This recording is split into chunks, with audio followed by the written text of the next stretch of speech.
Hola, buenas tardes.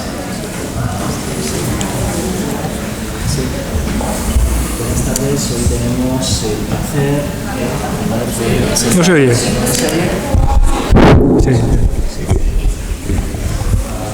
Presentaros a... que va este. Uno solo, ¿eh? Bueno, pues vamos a compartir micrófono. Bien, como decía, hoy tenemos el gusto y el placer de presentaros a Arnal Ballester. Hoy digamos que estamos en el Ecuador de estas jornadas de diseño bastante intensas en cuanto a las actividades que se realizan, en cuanto a que por las mañanas tenemos las correcciones de los proyectos finales y por las tardes estamos teniendo ponencias de expertos en el mundo del diseño gráfico, de la fotografía y del interiorismo. Esta mañana hemos tenido con nosotros a Artemio Rodríguez hablando sobre la importancia del grabado mexicano en el diseño actual. Tenemos también una exposición dedicada a José Guadalupe Posada en la sala pequeña de la Escuela de Arte. Y bueno, hoy tenemos con nosotros a Arnal Ballester. Arnal Ballester es profesor de un ciclo de grado superior de ilustración en la Escuela Massana. Como sabéis, nosotros contamos también con estudios de grado superior de ilustración aquí en la escuela. Arnal Ballester es profesor de teoría del arte, profesor de teoría de la imagen, ha sido anteriormente profesor de proyectos y aparte de su labor docente, pues también desarrolla una gran actividad profesional. Podemos ver trabajos suyos en el diario El Mundo, en los suplementos del fin de semana. Tiene también la obra publicada en la editorial Media Vaca. No sé si recordáis el libro No tengo palabras, No tengo paraules. Ha sido seleccionado también como representante de los ilustradores españoles en el Salón del Libro de Bolonia. Como sabéis, este año el Salón del Libro ha elegido... es la feria más importante del libro juvenil e infantil y ha elegido a España como país invitado. Entonces se hizo una selección y Arnal Ballester es uno de los ilustradores seleccionados. Bien, ahora mismo Arnal Ballester entre sus últimos proyectos está preparando un libro sobre el 11 de marzo, una película sobre el 11 de marzo. Y bueno, también estás imbricado en proyectos también con la editorial Media Vaca, que veremos próximamente. Bueno, sin más dilación, pues paso ya la palabra a Arnal Ballester. Gracias. Gracias por la asistencia, en primer lugar, y muchas gracias a la escuela por haberme invitado a estas 11ª jornadas. A mí me parece que son un tipo de iniciativas que deberían proliferar en todo el panorama de las escuelas de arte y en este sentido me parece excelente que lo podáis hacer y que además llevéis 11 años haciéndolo, lo cual es un esfuerzo y un récord importante. Bueno, yo tengo que decir, a tenor de lo que ha explicado Chema, que mi actividad en la enseñanza es fruto de mi actividad profesional. O sea, yo no soy teórico de la imagen, ya sabéis cómo van estas cosas, a veces te toca. Es como a los profesores de gimnasia que les toca plástica, ¿no? en la EGB o en la ESO. Yo soy básicamente un ilustrador y llevo bastantes años trabajando en eso. Y como ilustrador soy un maquillador de cadáveres, que es el título que yo he dado a esta conferencia. De hecho, en las entrevistas que nos han hecho tanto a Artemio como a mí antes en distintos periódicos de aquí de La Rioja, la primera pregunta que me han hecho ha sido ¿y por qué la conferencia se llama El maquillador de cadáveres? Bueno, pues ahora os lo explico, es que tengo un interés en saberlo. Yo vi una película que no sé precisamente si es mexicana o argentina, se llama Cronos. ¿No? Es una película que protagonizaba el actor argentino Lupi. Ocurría en México y contaba la historia de un pobre tipo que de repente se encuentra convertido en vampiro. Entonces El tránsito se produce de la siguiente manera, es decir, él encuentra una máquina, esa máquina le pica y amanece en el centro de composición de muertos de un tanatorio mexicano. Bien. Os lo he explicado para hacer tiempo, o sea, porque en realidad no tiene. Lo importante es eso, él se despierta en el espacio donde componen a los muertos antes del funeral, ¿no? A mí la cosa me impactó, pero no tanto por lo desagradable de la situación, que lo es, sino porque me pareció, me sentí identificado con el personaje que maquillaba los muertos. O sea, pensé inmediatamente, este tipo, como yo, ilustrador, trabaja con materia muerta e inerte. Y su objetivo principal es darle vida. Y es exactamente eso lo que hacemos normalmente los ilustradores. Nos llegan unos textos infumables, nos llegan unos artículos mal escritos, nos llegan unos temas que carecen en absoluto de interés. Pero nosotros, nuestra misión está en cogerlos y en que cuando la gente se mira aquello diga, si parecen vivos, como ocurre en las ceremonias funerarias.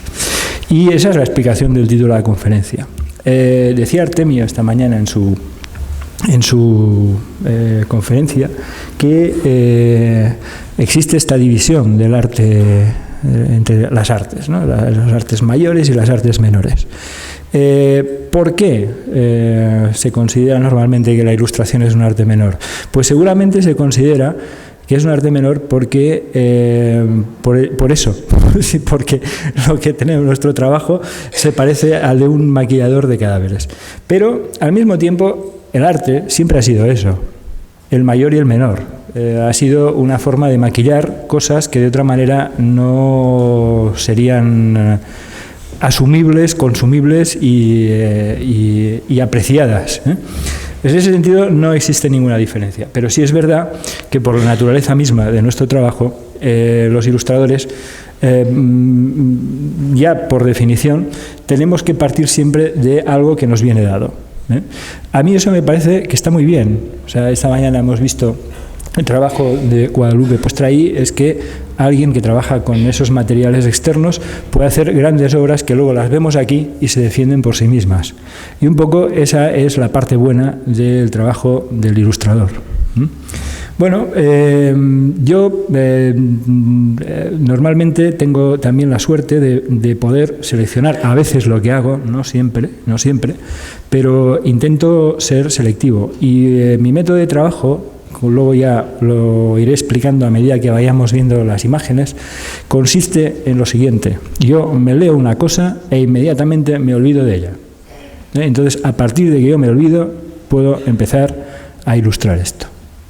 ¿Qué quiere decir que me olvido? Que no la tengo presente, aunque es cierto que seguramente ese texto, ese cuento, ese artículo, esa noticia, ese lema publicitario, seguro que me va trabajando aquí, y yo dejo que mi cabeza vaya estableciendo relaciones extrañas, que son las que luego se manifiestan y se plasman en lo que luego sale en el papel.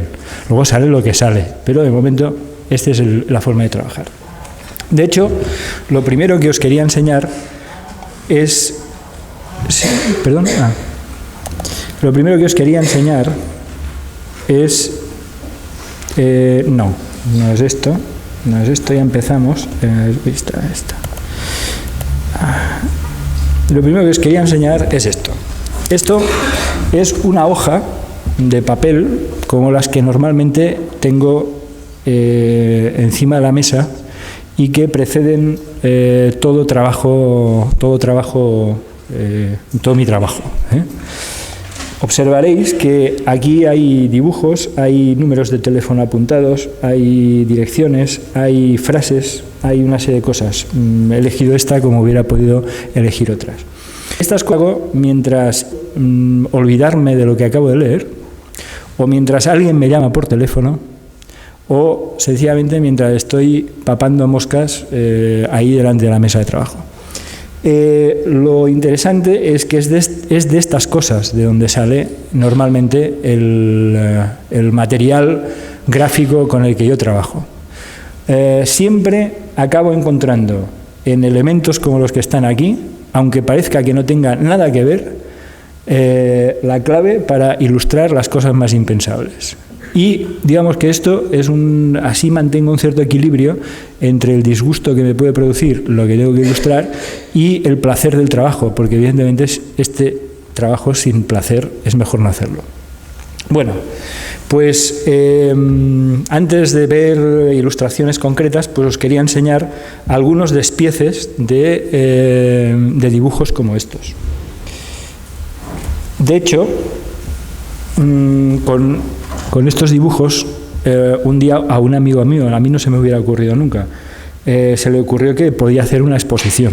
Entonces esta exposición se llamó Vista Cansada, porque, como veis aquí, en esta exposición había unos centenares de dibujos. Bueno, aquí concretamente en esta había 180, ¿no?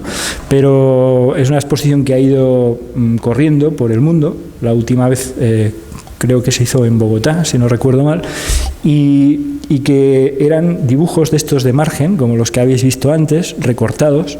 Apenas el mayor no hace más de 5 centímetros por 4 centímetros, y los enmarcamos con cartón e intentamos demostrar que en 3 metros cuadrados de espacio podía haber más creatividad que en mucho, ¿no? De eso luego posteriormente se hizo un libro, y lo que tiene esto que ver con mi conferencia es que muchas de las cosas que yo, ilustraciones y animaciones que luego veréis, han salido justamente de aquí, han salido de esta forma de trabajar a partir de mi material inconsciente, ¿no? Aquí veremos a dos víctimas, porque evidentemente la gente tenía que montarse en escaleras. Había un servicio de lupas también, porque los dibujos eran verdaderamente pequeñitos, y son dibujos como estos.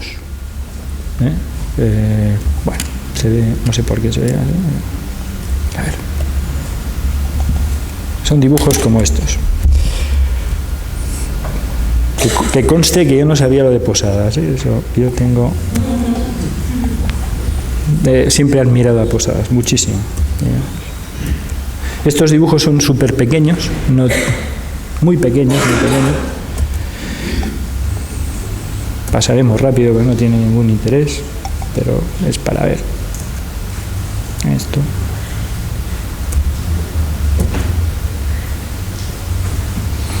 En estos dibujos hay algunas de mis manías. Yo tengo una gran afición por los boxeadores, no por el boxeo. Ya había boxeado, que conste. Pero los boxeadores me parecen, en general, personajes realmente entrañables. Son muy buena gente fuera del ring, en general, poco limitados a veces. Pero es un tipo que a mí siempre me ha fascinado, igual que me ha fascinado mucho el mundo del circo, y son temas que de una forma recurrente salen en lo que yo hago. Padre e hijo se llama esta. Todos estos dibujos que estáis viendo estaban en la exposición, hay bastantes más, todos tienen un título, pero no os lo voy a decir porque pues sería aburrido. Más boxeadores. También veréis que, más calacas, también veréis que los esqueletos también es una constante en las cosas que yo hago, como también podréis ver. Veis que que el trazo corresponde a distintas maneras de trabajar. Aquí hay rotuladores, hay estilográfica, hay lápiz, hay plumilla, hay tinta china, en fin, hay de todo, ¿no? Porque es justamente lo que uno tiene a mano cuando está perdido delante de la mesa. Gatos, señores.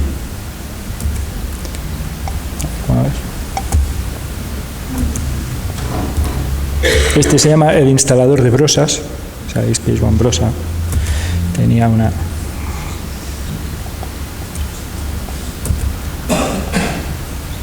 Insisto, esto es muy chiquito, muy chiquito.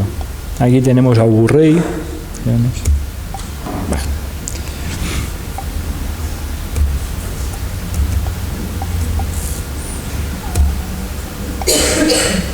Y este es un gato.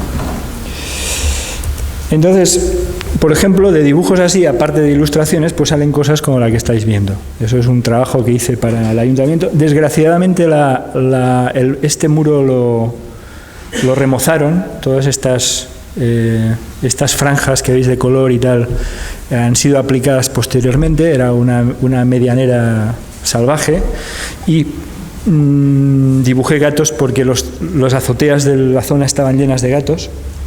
Aproveché estos gatos para ponerlos en la pared con plotters. Hicimos, a partir de documentos digitales, hicimos grandes plotters, nos montamos con el andamio, hicimos la pintada. Y lo más bonito de esto es que nadie hasta hace poco ha sabido quién había hecho estos gatos. Salían artículos en los periódicos, la gente hablaba de la Plaza de los Gatos, se quedaba y se citaba en la Plaza de los Gatos, y solo que algún periodista tonto últimamente reveló quién era el autor, con lo cual pierde toda su gracia, porque eso era una cosa que se había perdido, se había confundido ya con el paisaje urbano. A mí estas cosas me gustan, o sea, me gusta que pasen, ¿no? Bueno, entonces, si no fuera por estas cosas, también sería muy difícil estar trabajando con tanta materia inerte. O sea, que eso también nos... Bueno, entonces, eso, con lo que acabamos de ver, pues he explicado o querido explicar un poco el sistema de trabajo y de pensamiento que tengo, que igual es un poco extraño, pero que bueno, que a mí me sirve, ¿no? Me ha servido para trabajar. Bueno, entonces podemos pasar a ejemplos de esto. Bueno, aquí tenemos un ejemplo de un cadáver perfectamente maquillado, o que intenté que fuera... Esto es una ilustración para El País, semanal, periódico para el que trabajé durante 1 año y pico, y que acabamos con el Rosario de la Aurora, todo hay que decirlo. Y este es uno de esos temas fantásticos que uno puede encontrar en cualquier suplemento de cualquier periódico después de las Navidades. Invariablemente después de las Navidades sale un artículo diciendo que hay que evitar que se corten los pinos y los abetos y que hay que conservarlo, ¿vale? Es decir, yo estoy convencido de que cojo esta ilustración y la publico 1 año después y nadie se da cuenta. Y es así. ¿Por qué? Porque los periódicos tienen esa forma de funcionar. Hay una cantidad enorme de escritos que en realidad son puro relleno, que tienen un carácter completamente rutinario y que nos toca a nosotros hacer un poco digeribles al público que lee el periódico, ¿no? Bueno.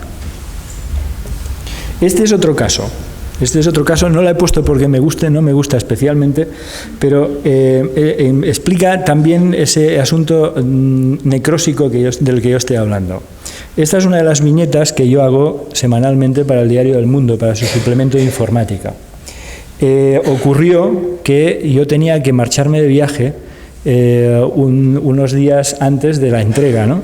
Entonces, como ya me conozco el paño, hice esto. Bueno, pues el caso es que coló. O sea, yo no sé qué tema era, pero esta viñeta salió ilustrando lo que tocaba esa semana sin que nadie, absolutamente nadie, protestara ni dijera ¿qué tiene que ver esto con lo del artículo, ¿no? Entonces, eso también ocurre, eso pasa, forma parte de nuestro trabajo. Bien. Bueno, esto ya más entrando en materia, pues por ejemplo el apasionante tema de Internet, cosa que es un tema que seguramente del que no habéis oído nunca nada y que es algo también recurrente. Bueno, pues ahí yo reconvierto una idea, que es la de los boxeadores, que ya os he dicho que la tengo independientemente del tema, y la aplico a lo que nos interesa, ¿no? En este caso, esto era una serie de postales que editaba también El Mundo, sobre el asunto de las nuevas tecnologías, del mercado, la bolsa de valores tecnológicos, que se desplomó estrepitosamente después del 11 de septiembre, en fin, todo eso. Va. Esta es otra. Esta ilustración es muy reciente y era un artículo perfectamente prescindible, no en El Mundo, sino en una revista especializada, en el que hablaba sobre el carácter absolutamente necesario de la crítica literaria. Bueno, pues nada, hicimos esto.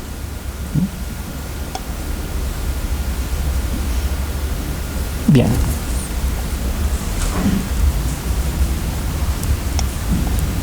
Claro, aquí ya es otra cosa. Aquí, eso es una revista que se llamaba, ya no se llama porque luego esto se convirtió en editorial, se llamaba La Media Vaca, era una revista que editaba Vicente Ferrer, el editor de Media Vaca, que era un folio doblado en 4, en el cual con mucha dignidad y con mucho saber tipográfico y con un cuidado extremo, pues publicaba textos muy interesantes. Por ejemplo, aquí pues publicó unos poemas de Joan Brossa traducidos al castellano y yo ilustré la portada.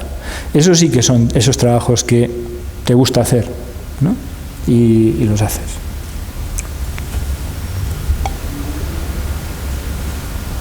La A, en fin. Hay que explicar.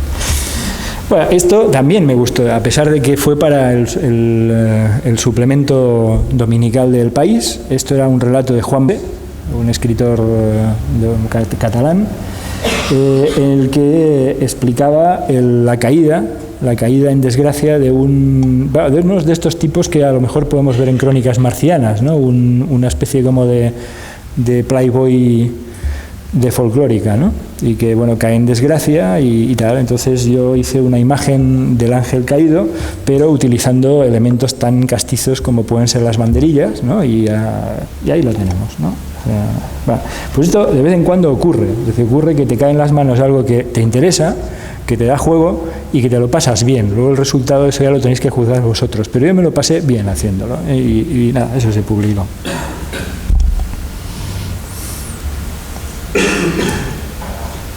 Esto, por ejemplo, lo que veréis son una serie de ilustraciones que hice para El Mundo, pero que ilustraban una especie de microrrelatos de un escritor mexicano que es Juan Villoro, y eran unas narraciones, unos pequeños cuentos en los que los elementos constantes siempre eran una mujer y una comida. Eso son los típicos cuentos o relatos que se publican en verano, en los suplementos del verano, cuando la gente en realidad no quiere pensar en cosas muy problemáticas, ¿no? Y los periódicos están llenos de entretenimientos diversos, ¿no? Y esto era uno de ellos. Villoro es un escritor que escribe muy bien, aunque en este caso, pues bueno, realmente el tema no era como para tirar cohetes, ¿no? Pero también, como era verano y estábamos en agosto y yo me aburría bastante, pues la verdad es que me fue muy bien. Y a pesar de que eso ocurre también, a pesar de que no te motiva mucho el tema, pues bueno, pues vas haciendo y al final pues hasta quedas contento de lo que sale, ¿no? Son estas ilustraciones de ellas.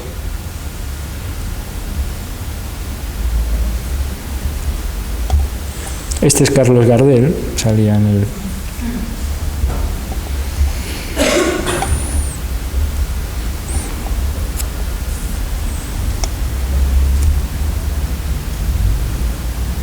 Si voy muy rápido o muy lento me lo decís, sin compromiso ninguno, ¿no? Bueno, este sí que son el tipo de temas que apetece ilustrar. Es una revista italiana que se llama Que nadie toque a Caín. Es una revista en contra de la pena de muerte y en este caso se trataba de ilustrar un dossier relativo a la abolición de la pena de muerte en Sudáfrica, que es una de las primeras cosas que hizo el gobierno de Mandela cuando fue suprimir la pena de muerte, que era por horca.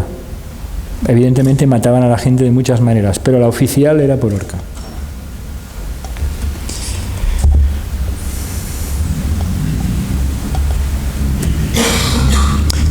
Esto es el 15 aniversario de El Mundo. A mí me tocó el año 90, o sea, era un libro conmemorativo del 15 aniversario y cada ilustrador que participaba en el libro ilustraba los acontecimientos más importantes y señalados de ese año. El año 90 fue el año en el que definitivamente se hundió el llamado bloque soviético. Meses antes había caído el muro de Berlín. Y al mismo tiempo fue el año en el que Saddam Hussein ocupó Kuwait, y también el año en el que se empezaron a destapar los primeros escándalos de corrupción del gobierno del PSOE, o con los que el gobierno del PSOE estaba relacionado. Y eso ya hace 15 años, pero eso sucedió. Entonces, claro, aquí el ilustrador tiene un problema. A ver cómo mete todo esto, sobre todo cuando uno no es Artemio, que es capaz de meter 80.000 cosas en una cosa que me parece alquimia. O sea, yo no soy incapaz.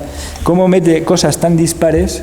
En una sola ilustración? Bueno, pues entonces ahí recurrimos pues al tema central, que es ese obrero estajanovista que ha cambiado ya los símbolos revolucionarios por el Mercedes, ¿no? Por el símbolo de Mercedes.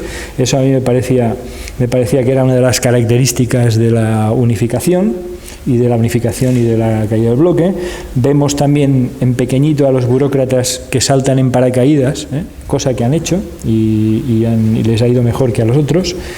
Y entonces me las ingenié para poner en primer plano a ese jeque kuwaití con una bandera de Irak clavada en la cabeza, y también para remodelar el logo del PSOE y hacer que se pinchara con su rosa. Entonces todo esto es, pues me sirvió para explicar lo que había pasado en el año 90. Aquí la elección era gráfica, como podéis ver, y por el tema, era que evocara de alguna manera toda esa gráfica del cartelismo pseudo-combativo de los países del este. Y bueno, pues eso. Bien. Entonces aquí entramos en otro capítulo. Esto ya son otro aspecto de la cuestión, que son las cosas que uno hace con el ánimo de publicar pero que no se publican. Esto es bastante viejo, esto tendrá pues unos 15 años también, como que había. Fue quizá de las primeras cosas que hice para sin por mi cuenta, sin que me diera un encargo, pero también con la voluntad de publicarlo. Se trata de una serie de monotipos. En este caso lo que hice fue pintar sobre cristal y luego pasar el papel por encima. Y el tema era jazz, porque había una cierta intención de hacer una revista sobre ese tema, el jazz, el blues, todo eso. Esta es Billie Holiday, es mi homenaje a Billie Holiday, que, como sabéis, o si no lo sabéis os lo cuento yo ahora, murió esposada en la cama de su hospital, porque ella era toxicómana, y como eso era un delito, pues agonizó mientras estaba esposada en la cama y vigilada por 2 policías. Que es una historia que a mí siempre me pareció, de ponerte los pelos de punta, pero esas cosas pasan y pasaban. Bueno, pues esta es Billie Holiday. Esto ya es más un homenaje a los viejos músicos de blues y de jazz que se iban desplazando por los pueblos tocando. Esto es un homenaje a Tatum, pianista que fue desahuciado de su casa con piano y todo pocos meses antes de morir. Yo eso lo vi en un reportaje en televisión. Es decir, no podía pagar el alquiler y le echaron a él, al piano, toda la calle. Murió al poco. Y esto es más genérico, es un poco la sensación que siempre me ha dado un cierto jazz, de nocturnidad, de soledad, a pesar de que haya muchos músicos que toquen, y algo siempre vinculado a un paisaje urbano, industrial. El blues es otra cosa, pero el jazz, desde luego, es para mí eso. Esto no he conseguido nunca publicarlo, no por nada, no creo pero bueno, no he visto nunca la ocasión de meterlo en ningún sitio, ni de reciclarlo para otras cosas, pero no pierdo las esperanzas. Yo creo que algún día lo haré. Esto, en cambio, sí se publicó. Esto es un cartel que hice para la 26 edición del Festival de Cine de Huesca, que es un magnífico festival que se hace en Huesca. En principio era de cortos, ahora yo creo que ha ido variando. Y en este caso fue la primera vez que yo utilicé el ordenador para trabajar. Eso lo hice con freehand, es una imagen vectorial, y sobre todo lo que a mí me gustó de hacer el cartel era que había, claro, es la 26 edición, y entonces había muchos carteles por detrás, y entonces había muchos carteles en los que estaba la cámara, la película, en fin, toda la silla del director y tal, y yo, por alguna razón, siempre asocio el cine al acomodador, que es una figura que ha desaparecido de muchos sitios, pero que para mí está íntimamente ligado al hecho de entrar en una sala de cine. O sea, ese señor que te acompañaba al asiento y que le dabas una propina, por supuesto, ¿no? Y bueno, pues así fue, así lo planteé. Esto también es una cosa que no he podido utilizar nunca, pero eso fue un regalo que le hice a una amiga mía. Esa amiga había estudiado en un colegio de monjas, y un día, hablando sobre esto, ella me contaba de la enorme marca que suponía para ella y para las mujeres el haberse formado en un ambiente educativo de este tipo, y el enorme esfuerzo que habían tenido que hacer ella y sus iguales para liberarse de toda esa educación, evidentemente sin conseguirlo nunca del todo. Y bueno, yo no sé por qué, pero me salió esto, ¿no? Mi amor por el circo de repente se fundió con esto, ¿no? Uno de los números más peligrosos, por lo visto, que pueden verse. De eso sí hice una serigrafía luego, pero la verdad es que nunca he podido publicarlo. Esta sí, porque esta pertenece a un libro que se llama Crímenes Ejemplares. Es un libro con escritos de Max Aup. Es un escritor exiliado, fue exiliado después de la Guerra Civil, recaló en México, estuvo en México muchos años, y allí se dedicó a recoger las noticias de sucesos, sobre todo aquellas en las que el asesino explicaba las razones de su crimen.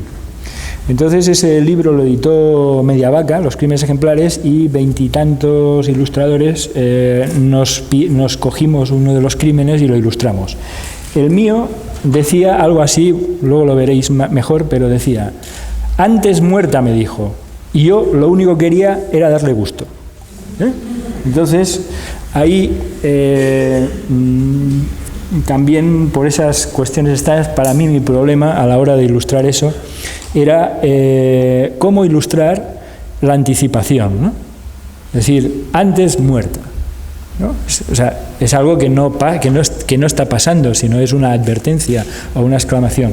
Finalmente opté por la línea de puntos, porque me parecía que era la forma gráfica más eficaz para plantear ese futurible, ¿no?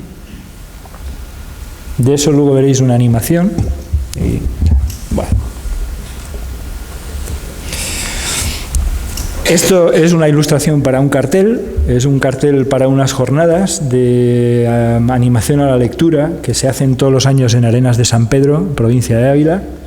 Viene a ser son unas jornadas de renovación pedagógica, pero cuyo motivo principal es la lectura, ¿no? La lectura, los niños, etc. Entonces, ese año, el tema sobre el cual giraban las jornadas era sobre la memoria. Entonces,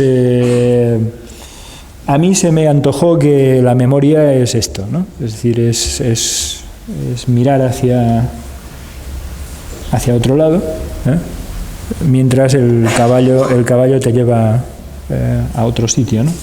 A otro sitio que no está claro dónde es. Y bueno, pues eso, me gusta hacer carteles, es una de las cosas que más me motiva, aunque no siempre tengo la posibilidad de hacerlos. O sea, Esto es un abecedario, la letra que me tocó se llama despropósito, la D de despropósito, entonces pues,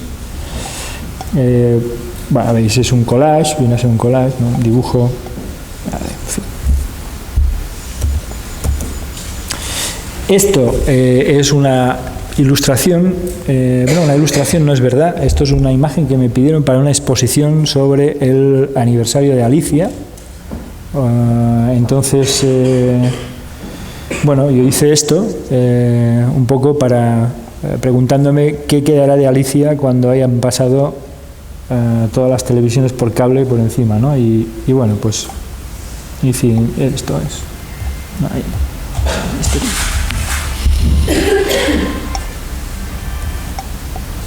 Este tampoco lo he colocado nunca, se llama Semiótica y se me ocurrió después de leer un libro del señor Arzuaga, de uno de los... ¡Ostras! qué bueno. Ponlo más alto. Bueno, entonces Arzuaga es uno de los ¿cómo se llama? De los directores de Atapuerca, de los yacimientos paleontológicos de Atapuerca, y es una persona que ha escrito este pajarito que hoy soy yo, es mi móvil, o sea, estoy haciendo la competencia. Bueno, que conste que es más discreto, Bueno, pues él es un divulgador de todo lo que implica la evolución humana, y en uno de sus libros, que se llama El collar del Neandertal, explica que la superioridad de nuestra especie consiste única y exclusivamente, o sea, comparándola con los neandertales, que por lo visto eran bastante listos también, en que tenemos pensamiento simbólico y sabemos utilizar el lenguaje simbólico. Y que ahí es donde radicó toda nuestra capacidad de supervivencia y de preeminencia sobre el resto de las especies. No sé por qué, a mí se me ocurrió esto. Entonces, a partir de ahí, ya cada uno que saque sus conclusiones. Yo no siempre sé por qué hago las cosas. Igual que esto era una portada que no llegó, de un libro que no llegó a hacerse, que se llama El intelectual. Entonces, tampoco sé muy bien por qué hizo esto, pero esta cosa cíclica y endogámica, esa especie de circuito endogámico que existe entre la pipa del Señor y su dedo, me parecía como muy, no sé, que tenía algo en común con el mundo de los intelectuales en general, con todos mis respetos. Bueno, entonces, bien, y esto finalmente es una postal que forma parte de una serie de postales que hicimos con Isidro Ferrer, con Raúl y con Pep Carrió, para anunciar o conmemorar la primera exposición de publicaciones patafísicas que se hizo en Bogotá hace unos años. La patafísica de hecho es una corporación de cachondos que tienen como referente a Ubu Rey. Ubu Rey es una obra de Alfred Jarry, que es uno de los precursores del surrealismo, y que lo que presenta es un mundo en el cual la lógica está absolutamente trastocada, y un poco Ubu es la representación de este mundo. Ubu es un tirano cínico, absolutamente despiadado, miserable, pero que justamente por eso no se diferencia de ninguno de los tiranos que podemos conocer, tiranos y tiranillos. Entonces, bueno, Ubu siempre hay una especie como de constantes gráficas. Una es la espiral, ¿no? que le simboliza. La otra es el cucurucho, la otra es el paraguas. Él es un personaje que tiene muchas caras, incluso en el IBAM hace unos años hubo una exposición de las caras de Ubú, o de la representación de Ubú, y hay muchas versiones, pero todas conservan una serie de elementos comunes que son los que podéis ver aquí. La exposición se llamaba Patafísica de las impresiones, puesto que se trataba de material impreso por el Alto Colegio Patafísico. Bueno, eso también es un divertimento. Vale, volvemos al principio. Y bueno, ¿estáis cansados? ¿Queréis hacer preguntas o todo eso? Bueno, entonces, no para terminar, sino para cerrar otro aspecto de mi trabajo, vamos a ver lo que yo he hecho para niños y una parte de lo que yo he hecho para niños, que es de largo a lo que más me he dedicado cuantitativamente, porque he publicado un montón de libros para niños y siempre con la gran pena esa de tener que trabajar con material literario muy lamentable. Entre otras cosas porque la idea de que los niños no son niños sino que son adultos incompletos es una cosa que está haciendo mucho daño. Bueno, empiezo por un trabajo que debe tener 7 años, esto es La leyenda de Guillermo Tell, y ahí confluyen dos cosas. O sea, una es que cuando el editor, yo entregué este trabajo a las 6 de la madrugada, porque evidentemente estuve lo entregué a las 8 de la mañana, porque hasta las 6 de la madrugada estuve trabajando, acabándolo, ¿no? Porque siempre llegamos tarde, los ilustradores es una cosa así. Y cuando estaba durmiendo, me llama el editor por teléfono, o sea, me despierta, y oigo: Arnal, tú no piensas en los niños. Hostia. Y entonces mi respuesta adormilada es verdad, yo nunca pienso en los niños. O sea, cuando yo ilustro. Y en todo caso dejo que el inconsciente se dirija o no a un público infantil. Pero bueno, estas imágenes a él le parecieron como excesivas. Luego ha resultado que en todo caso no han impedido vender el libro, porque todos los años me liquidan derechos, con lo cual pues se supone que no estaba tan mal como esto. Bueno, el otro aspecto que confluía en este trabajo es que realmente, primero, la leyenda de Guillermo Tell ya es en sí aburrida, desde mi modesto punto de vista. Pero además, si encima hay una adaptación, que es algo que es frecuente en los libros para niños, entonces la cosa ya puede ser catastrófica. Entonces ahí tienes que buscarte tu manera de sacarle partido a un tema poco agradecido, de disfrutar mientras lo haces, etc. Bueno, pues un poco lo que veis aquí responde a eso. Por ejemplo, en esta imagen se ve este personaje que lleva 2 trompetas, que efectivamente saqué de documentación de cuadros medievales, en los que a veces es alucinante ver a personajes y seres que no sabes por qué están haciendo lo que están haciendo, al menos nosotros no lo sabemos, ¿no? Y entonces eso lo utilizas como para dar un cierto toque, o sea, para dar una cierta coherencia al trabajo, y al mismo tiempo para darte a ti mismo un cierto interés, ¿no? Bueno, aquí tenemos otra de estas imágenes. Aquí es cuando ya el hombre, el malo es una calavera, como podéis ver también. Y nada, pues eso.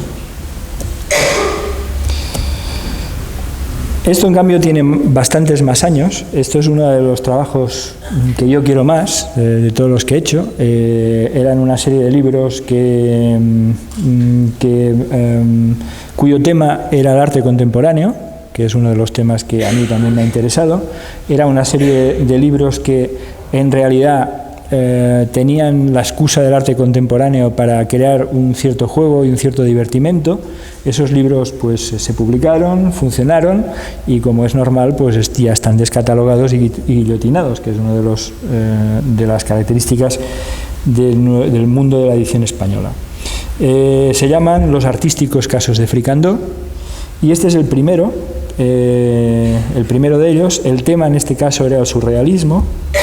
Y de hecho la historia giraba en torno a este cuadro, que es un cuadro real. Este cuadro es un cuadro de Magritte, y la historia, los textos, que es de Montse Ginesta, que aparte de una muy buena ilustradora escribe con mucha gracia los textos. Era la historia de una boca que se aburre enormemente dentro del cuadro en el que le ha tocado estar, y que por las noches pues se escapa y devora todo lo que encuentra. Entonces todo gira en torno a esa historia, ¿no? La boca risueña se llamaba. Este es el segundo, que se llamaba Una dulce mirada. El tema era el cubismo. Entonces aquí, digamos, emprendí un pequeño giro, y es que la mayor parte de las obras más o menos cubistas, más o menos deco, más o menos de la época, me las inventé yo, salvo 2 o 3 cosas que para mí son, digamos, son importantes, como es esta mesa de Rodchenko, la mesa de ajedrez, que es una mesa que algún día me gustaría tener. Si no la consigo, me la haré yo. Pero todos los demás elementos gráficos referidos al movimiento y a la época, a los años 30, 20, 30, etcétera, pues están bastante inventados, muy inventados, aunque siempre recuerdan a obras realmente existentes, ¿no? Me lo pasé muy bien haciendo, mucho, ¿eh? Entonces, por ejemplo, pues digamos, aquí hay distintas cosas. También la misma forma de estructurar el espacio, pues respondía a ese tipo de pautas. Un cuadro de Kandinsky lo transformé, o sea, lo descompuse y quedó en una lámpara que queda sobre un cuadro que está, en fin, todas estas cosas, ¿no? Y realmente era muy estimulante hacer ese trabajo. Hay homenajes a artistas que a mí siempre me han interesado, como es Fortunato de Pero, escenógrafo, pintor, creador de juguetes, de objetos, de escenografías, de vestidos, etcétera. Este ya era el tercero, hablaba del arte abstracto. Aquí no hay nada abstracto, sencillamente es un baño como el que a mí me gustaría tener. Y siempre la pongo porque es muy curioso, porque yo hice esta ilustración, hice un billar dentro de la bañera, y luego, 2 años después, paseando por una exposición, vi una obra de Susana Solano que era un billar dentro de una bañera. Y dije, toma, arte mayor y arte menor, aquí lo tenemos. Y claro, son esas cosas que hacen pensar a uno. Entonces, bien. Bueno, aquí como en la historia se hablaba de elementos abstractos y del color, esencialmente. Entonces, para humanizar o para dar vida a personajes que en realidad eran abstractos, eran manchas de color, pues me basé en Kandinsky. Kandinsky tiene una época que es la zoomórfica, en la cual él maneja toda una serie de formas que evocan las amebas, los paramecios, todo esto, y pues estos personajes que se ven en el margen inferior izquierdo, pues los he tomado prestados, son rehechos de Kandinsky, los he convertido en personajes de esa historia. Esa historia que consiste en que esas manchas son tremendamente cabronas y se llevan el color ahí por donde pasan. Es un robo de color lo que ocurre, ¿no? Bueno, en esta época, pues, y por el tipo de trabajo, pues sí me interesaba reproducir bien espacios, o sea, con visiones muy... Bueno, forma parte de la misma historia, un poco... Esto, o sea, me documentaba bastante en el sentido de que muchos de los espacios que hay son espacios que yo podía ver y sacaba apuntes. Eso era un estudio que era parecido a un estudio que yo tenía en ese momento, y todo es un poco naturalista dentro de lo que cabe, ¿no? Entonces, bueno, esta es la última entrega, se llama La sombra negra, y el tema era el pop art, y la historia era la historia de una sombra que roba objetos para que su dueño, un pintor, los convierta en parte de su obra, ¿no? Entonces, hay una serie de detalles a lo largo del libro, como los que veis, hay más, en los que yo manejo mis propios mitos populares, en este caso Polil, que como todo el mundo sabe combate la polilla. Y aquí yo sí que esa escena, que parece intrascendente, en el que se ve la punta del cañón y el agujero. En realidad no me lo inventé, sino que hay una teoría que es de Enric Satoué, que es un diseñador gráfico que seguramente conocéis, que venía a decir que este personaje del abrigo agujereado seguramente en la época daba mal rollo por dos razones. Una, porque evidentemente tener el abrigo agujereado en esa época en la que la gente no se podía comprar un abrigo era una putada enorme. Pero también porque los agujeros a veces se hacían con bala. Y que de una manera más o menos inconsciente esa imagen podía transmitir algo de la represión que se produjo en España después de que Franco ganara la guerra. Entonces yo aquí sencillamente apliqué pensé, no es una mala explicación, ¿no? Pero claro, eso es para niños y no tienes más. Bueno, esto es un trasunto de Andy Warhol, como podéis ver, un poco estilizado, ¿no? Porque no podía ser Andy Warhol, pero sobre todo las referencias pictóricas son mucho a Eduardo Arroyo, que es uno de los pintores que más me ha influido a mí como pintor, junto con Gordillo. Y bueno, pues... Y aquí, pues, digamos, la imagen final en la que el artista huye a través del cuadro. Y aquí sí me divertí muchísimo. Todo esto, aunque no lo parezca, está hecho a mano. Aquí no hay ordenador ni nada. O sea, me divertí muchísimo reproduciendo parte de mis referentes, esos populares infantiles, como es Crazy Cat, como es El Pequeño Rey, como es El Tío Pepe, que es cosa que me une a Eduardo Arroyo también. La Vache qui rit, que tuve que volver a dibujar porque comprobé que las reproducciones actuales son mucho peores que las anteriores. Entonces yo tenía una imagen antigua y la volví a dibujar, o sea, el dibujo ese es mío, y luego evidentemente lo que sí hay es un juego de fotocopias con todo lo demás, ¿no? Pero la verdad es que, bueno, pues yo me lo pasé muy bien, la verdad, muy bien. Bueno, entonces aquí llegamos a uno de los libros que realmente más quiero, porque eso sí que fue un proyecto personal mío y de Vicente Ferrer, el editor de La Media Vaca. Ese libro abrió la publicación de una nueva editorial en España, que es La Media Vaca, que partía de la idea de que no podía establecerse esta división entre libros para niños y libros para adultos, aunque la colección se llama Media Vaca Libros para Niños.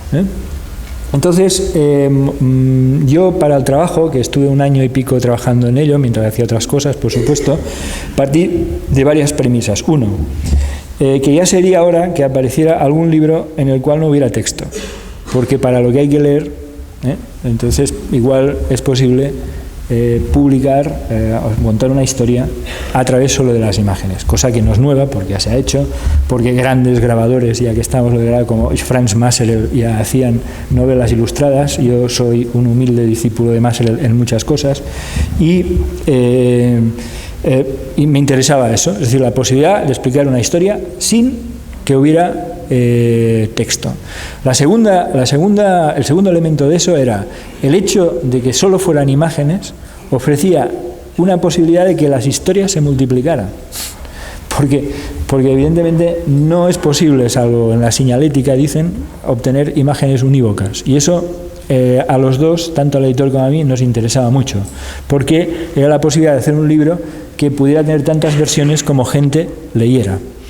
La otra es que siempre, ahora que se habla tanto de la crisis de la lectura en los niños y todo esto, es verdad que eso sucede, pero seguramente sucede en parte porque ya los padres no explican historias a los hijos. Entonces, yo creo que parte de la afición a la lectura, estoy convencido de ello, viene del momento en que tú tienes que hacer ese esfuerzo para entender la palabra y convertirla en imágenes. Entonces, siempre era el ofrecer un libro de estas características, siempre era la posibilidad de que un padre o una madre se inventara una historia a partir de estas imágenes, ¿no? Y bueno, tenía ese aspecto, ¿no? Toda la historia. La historia es extraña y surreal, como muchas de las cosas que hago. Y bueno, es un personaje que vive en una ciudad que es un plano y que el barco aquí no sale, ha salido en la portada, y que un día a esa ciudad llega un barco que es un circo. O sea, yo ahí vomité todas mis anías, ¿no? Entonces, lo que va sucediendo a lo largo de 50 y tantas ilustraciones, pues es un periplo por los distintos números circenses que se producen en este barco, y al mismo tiempo hay un misterio, ¿no? que ayuda a trabar la historia. Yo ahí utilicé, pues, está hecho mitad dibujo, mitad collage con el ordenador, en este caso, o sea, componiendo todo lo que era la parte de collage estrictamente, incorporación de elementos gráficos, eso lo hice pues con el ordenador, pero el dibujo está hecho aparte. Este es un número que siempre digo que me gustaría ver en algún circo, es decir, un fakir en equilibrio sobre una hoja de afeitar. Es algo que creo que sería fantástico y que nunca he tenido la oportunidad de verlo, ni en el Circo del Sol, que es un timo, creedme. Y bueno, este es el malo, digamos, un señor que hace sombras, pero las sombras viven y tienen su propia, o sea, utiliza las sombras para conseguir sus propósitos. Sombras chinas es una cosa que siempre me ha interesado, o sea, mucho, y bueno. Desde el punto de vista narrativo, pues también se trataba de ver hasta qué punto yo al menos era capaz de ir tejiendo una historia con las distintas imágenes. Cómo podía explicar cosas incorporando elementos gráficos del lenguaje de otros géneros, como en este caso lo que estamos viendo, el cómic, que es algo y así sucesivamente. Otro numerito que me gustaría ver, este es más difícil, mucho más. Y una imagen final, una de las imágenes finales del libro, en el que vale decir un ilusionista ha perdido su cabeza. Entonces, aquí tenemos al elemento recuperado, pero con la cabeza suelta. Bueno, esto ya son otro tipo de trabajos. Esto es un libro que se llama Base y el generador misterioso. Está publicado por Siruela. Está escrito por José Antonio Millán. Y es un libro cuyo tema, o sea, es una historia que pasa en las tripas de un ordenador. Es decir, ahí el paisaje, en teoría, tiene que ser un paisaje digital. Los personajes no son personajes, son programas, son software. Y este es el fabricante de virus. Esto es la fábrica de virus, que son los malos, y ya está. Entonces es un ataque de los virus. O sea, ahí, en fin. No está mal, la historia no estaba mal, y por eso acepté ilustrarla, y la verdad es que este es el navegador, que lo hice de corto maltés, porque dije, un navegador tiene que ser algo así, ¿no? Y bueno, pues me lo iba...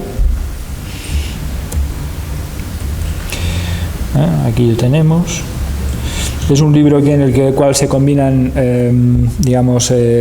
ilustraciones a toda página con muchos elementos, con muchas pequeñas ilustraciones que van trufando el libro, que es una forma de trabajar que a mí me gusta mucho. Es decir, el hecho de integrar mucho, de mezclar mucho la gráfica con el texto, no siempre es posible hacerlo, por cuestiones de maquetaciones, estándar, todo eso.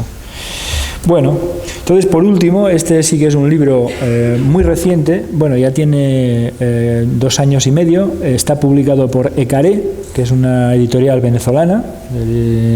Este libro ha tenido un avatar curioso, porque como sabéis en Venezuela ha habido 2 huelgas generales en 2 años y cada vez me han parado la edición del libro.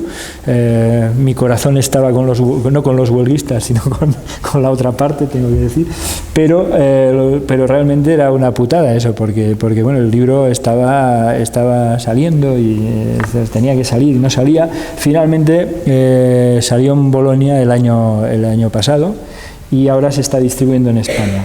Son poemas de Eugenio Montejo, que es un poeta venezolano muy conocido, que en este caso utiliza un heterónimo de Eduardo Polo. Los poemas son en realidad rimas que juegan mucho con el lenguaje, no son poemas de tema, sino que son poemas de juego lingüístico. Y yo aquí pues me planteé lo que yo llamo una estrategia paralela. No se trata de reproducir ni de visualizar la anécdota, sino se trata de buscar juegos equivalentes, juegos que visualmente sean equivalentes a los que el poeta realiza con el lenguaje, ¿no? Bueno, nos vamos a ir viendo, porque de todas formas sin ver. Por ejemplo, se ve esto muy bien. Es un poema en el que está construido a base de palabras escindidas. Entonces, bueno, pues eso, como horizonte. Es decir, y todo el poema está jugando con eso. Y yo, por supuesto, pues hice una ilustración en la que todos los elementos están escindidos.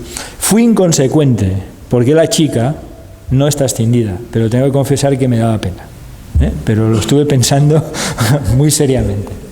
Pensé, no, es que es muy guapa, me gusta y no voy a partirla por la mitad. Estas cosas también pasan. Entonces este es un poema que es una locura,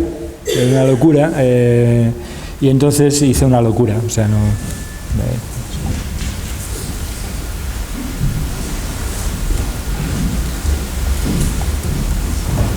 En este poema, o esta rima, es una rima en la que no hay as.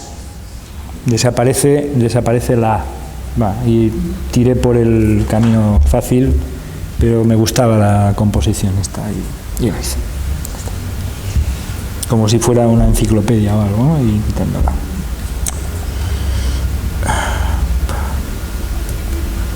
Esta era más complicada, también era otra locura. Acaba muriendo un presentador de televisión, pero yo en este caso convertí al presentador en televisión, ¿no? Y me lo cargué también. Sí. El personaje de atrás no salía, pero yo pensé que algo tenía que pasar, ¿no? Y ya está. Este es un poema basado en palíndromos. O sea, son esas palabras que se pueden leer del derecho y del revés. Algunas conservan el mismo sentido, otras al revés cambian de sentido. Y en este caso la diferencia la establezco con algunas que están escritas y otras que sin embargo se hacen con la representación de la palabra.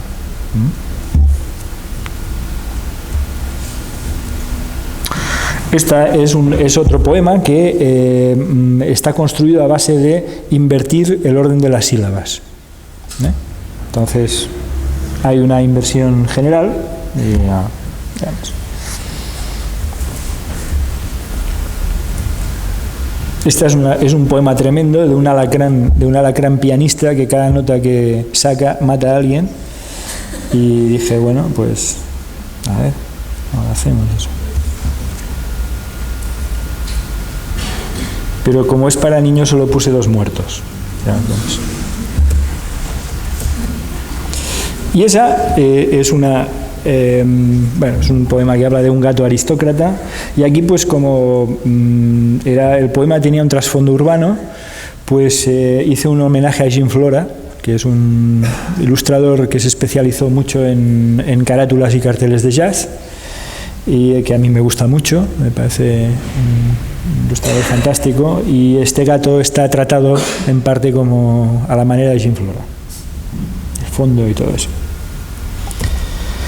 Bueno, pues, sí, esto para acabar es un cartel reciente que acabo de hacer para una escuela de Valencia que cada año celebra un carnaval literario, Y esto es curioso porque cuando me encargaron el cartel me dijeron, sí, el título del encuentro de las jornadas es Por los caminos del aire.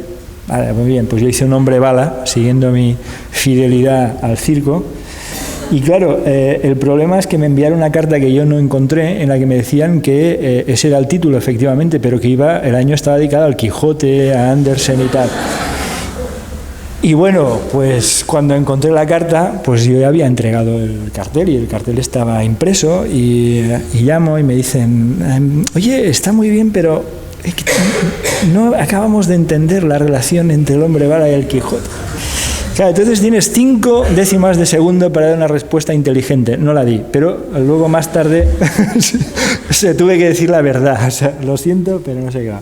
Pero sí que luego les expliqué que a mí me parecía una actitud quijotesca. Eso de lanzarse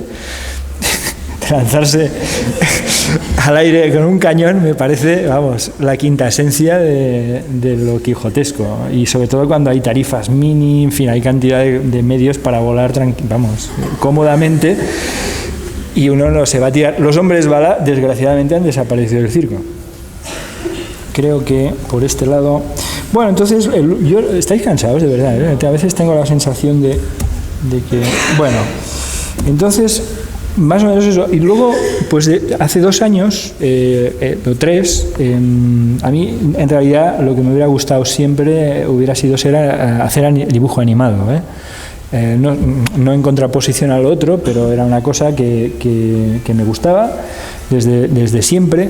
Y llegó un momento en que dije, pero ahora ya no tienes excusa, ahora para hacer dibujos animados no necesitas tener trucas, ni hay ordenadores, son manejables, hay programas. Y entonces aproveché una de esas épocas que tenemos los ilustradores de paro, que también la hay, ¿eh?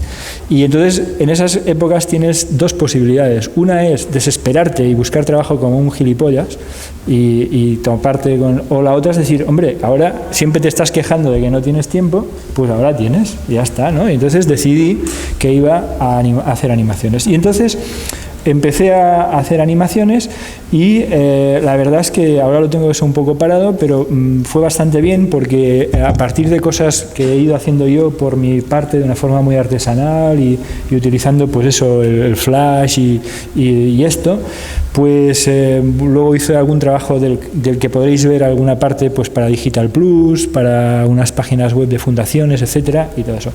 Y os voy a enseñar cositas si queréis de animación. Bueno, vamos a empezar esto es el documento bruto de una cortinilla, de un separador que se puede ver todavía en los canales de Digital Plus, unos canales que se llaman de cine, y eran unos separadores que tenían que ir de cine. Entonces yo hice un homenaje a Jacques Tati, que es uno de mis ídolos. ¿Tienes? No sé si todos lo conocéis, a Jacques Tati, Messier Hulot y todo eso. Y bueno,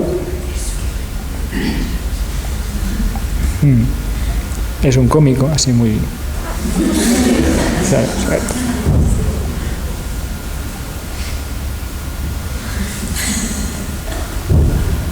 Bien, vale. Pues luego el segundo que me encargaron, porque podías elegir el tema, yo el primero elegí Jacques Tati, el segundo pensé, bueno, entre que me gusta y cambiar de género, digo, vamos a hacer Blade Runner. Bueno, casi nada. Entonces lo que veréis aquí es un fragmento, porque un fragmento sin sonido, todo esto lleva sonido, pero no lo he traído, porque no he perdido el DVD. Confieso que a la hora de pillarlo para traerlo me di cuenta de que no lo tengo. Entonces, esto que vais a ver es un fragmento estrictamente preparatorio de uno de... No, esto es... A ver. Ah, sí, bueno, está entero, sí. Está sin color, además. Es un fragmento, ¿eh? O sea, todas estas animaciones tienen unos 30 segundos y cuando trabajas dices, pero sí, eso llena horas y nada. O sea, a veces, yo pienso que eso sí se parece al grabado, ¿eh? O sea, es un trabajo de mucha lentitud, pero la verdad es que cuando lo ves moverte, yo me emociono. O sea, me da lo mismo si me he tirado 8 días para hacer esta mierda, ¿no? O sea, dices, joder, se mueve, tú, esto está vivo, esto no es... ¿eh? No, en serio. Entonces, bueno, estos son los... Luego hice... Aquí veréis me encargaron, vamos a verlo, me encargaron de una librería que hay en Barcelona, me encargaron un mural y me daba una pereza hacer un mural y yo dije, bueno, vamos a salir elegantemente del tema, ¿no? Y digo, voy a haceros un mural animado. Y lo que hice fue eso, y estuvieron encantados, ¿no? Entonces lo que iba era poniendo animaciones cada mes y medio, añadiéndolo, y eso es lo que veis. ¡Hey! Venga. Bueno.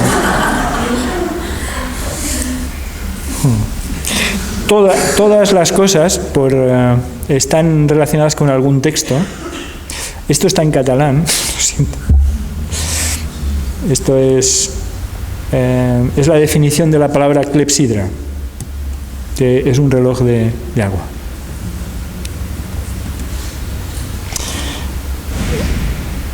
Aquí reciclé muchas cosas que había hecho, hice nuevas, en fin.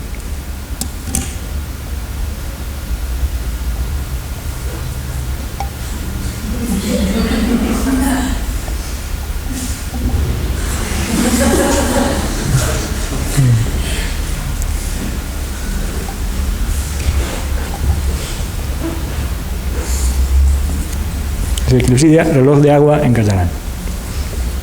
Esto lo habéis visto antes, el personaje este, pues lo utilicé.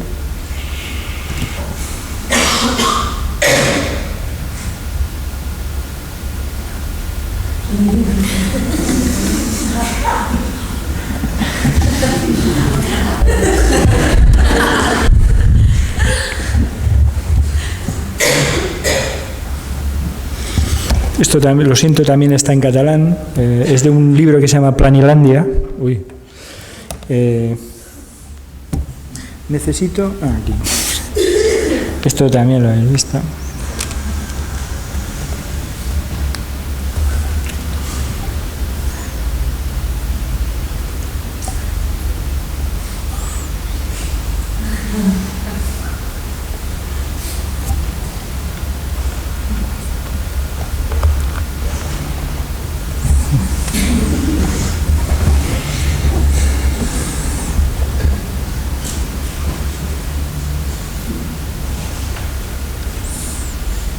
Esto, muchos reciclando esos dibujos pequeñitos que habéis visto, este estaba.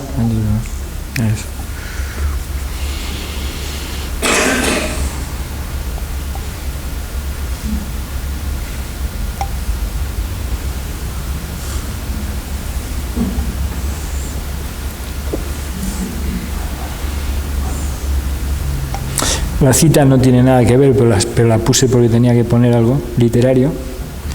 Entonces, qué difícil es para mí ver lo que tengo delante de los ojos de Ludwig Wittgenstein. Esto también lo habéis visto en los dibujos pequeñitos.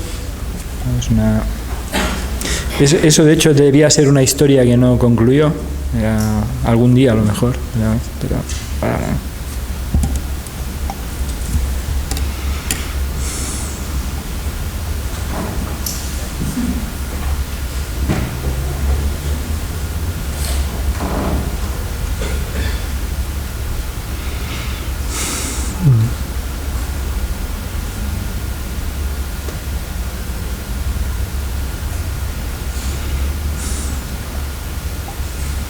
a continuación el año que viene.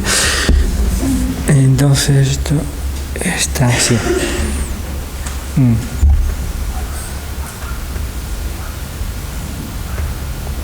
Bueno. Ahí también puedo continuar, si queréis. Sí. Bueno, entonces yo por ejemplo felicito el Año Nuevo, nunca felicito las Navidades, pero no por nada, es que nunca me da tiempo. Entonces cuando tengo vacaciones, entonces felicito el Año Nuevo antes. Y este año hice esto. Como habéis visto el dibujo antes, pues esto fue mi felicitación.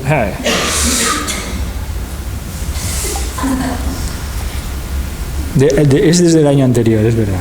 Sí. Bueno.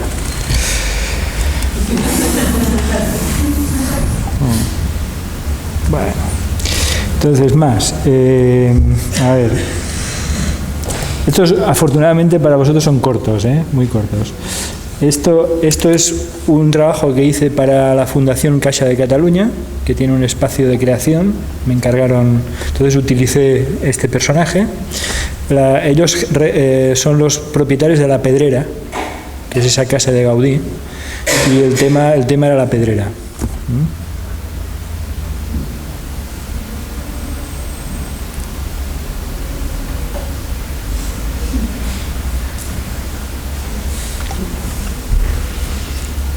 Esto es la pedrera.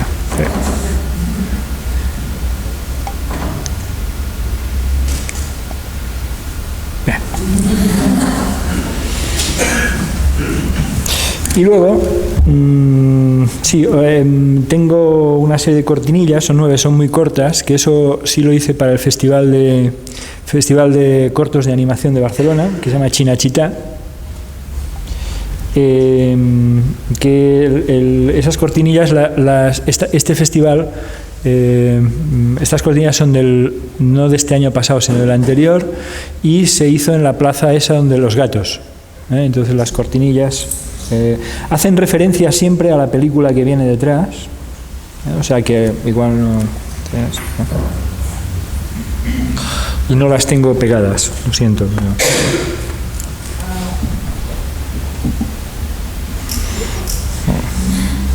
Bien, luego vamos para volver a pasar. Pero nunca las veía, siempre me las perdía. No, duran 6-7 segundos. No. Es muy difícil. Venga, esta es una.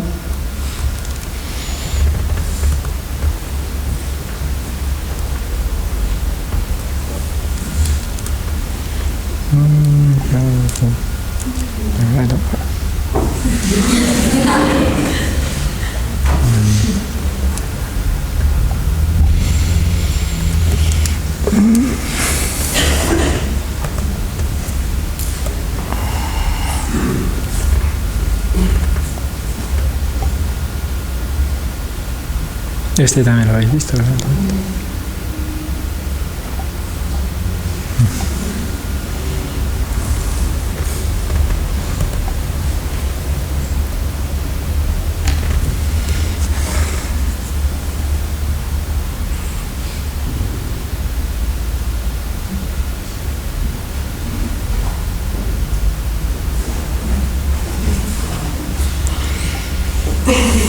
Es que las películas iban de esto, no es que sea sádico con los animalitos, sino...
Solo quedan dos,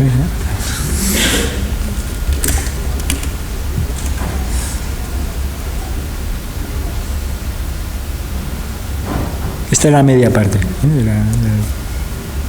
con la publicidad.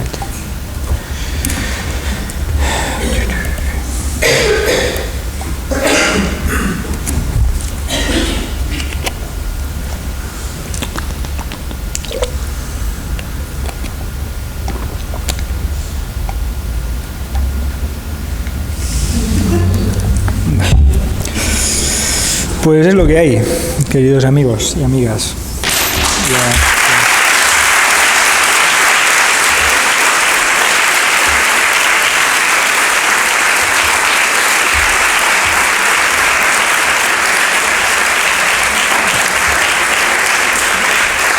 Gracias.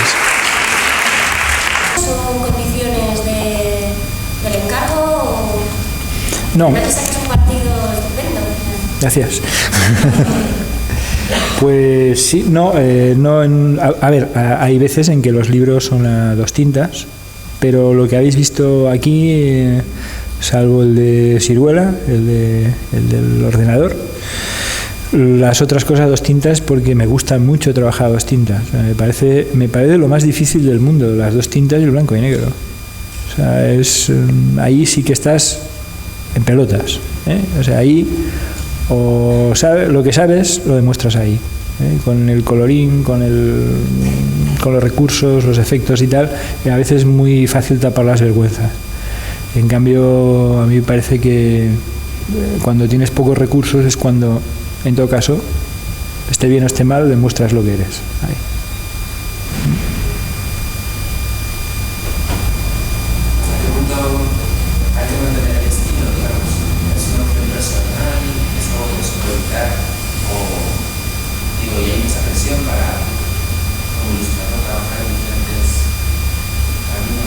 ¿Lo has visto muy igual todo? Hostia,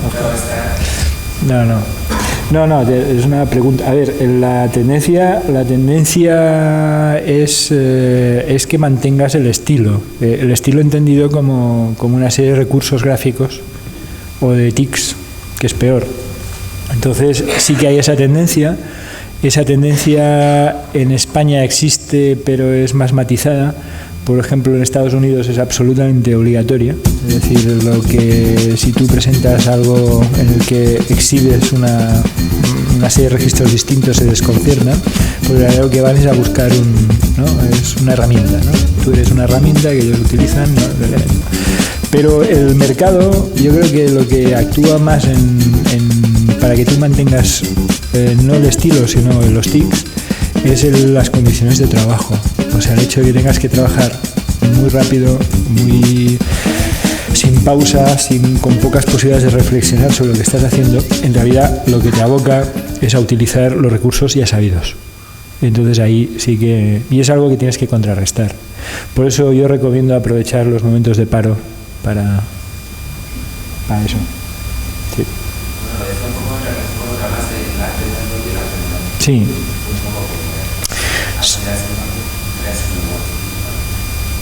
Sí, pero vamos a ver, en la ilustración tú vences una resistencia y en el considerado arte mayor también vences otra. Es decir, ya es primavera en el Corte Inglés, ya es primavera en Arco.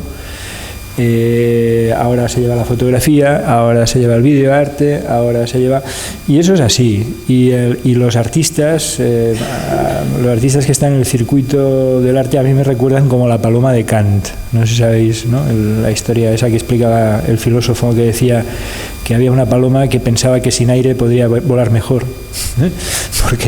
Porque como no habría resistencia.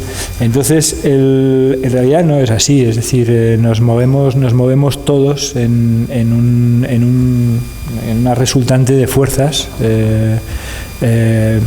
y ya está. Los ilustradores se mueven condicionados por unas cosas, los pintores, videoartistas, etcétera, se mueven condicionados por otras, que no son más leves.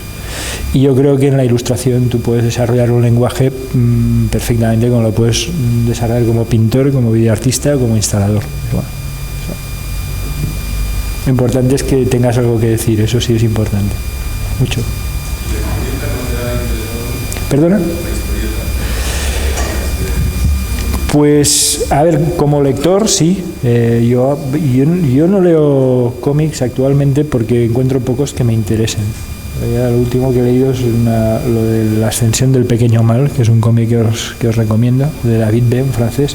Pero he sido muy lector de cómics en otras épocas y he hecho cómic algunas veces porque amigos míos que han sido editores de cómic o son dibujantes de cómic han editado revistas y siempre me han pedido que hiciera historietas, y entonces yo he hecho historietas, pero no es en lo que me encuentro más cómodo. O sea, siempre he pensado que para mí, o sea, para el esfuerzo que te requiere hacer una historieta, yo casi prefiero meterla en una animación, y porque realmente es un trabajo laborioso si lo haces bien la historieta, muy laborioso. Y en cambio, a mí el resultado final, pues me interesa más como lector que como autor.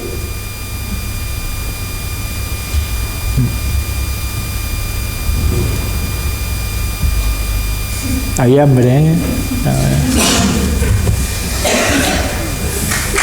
Bueno.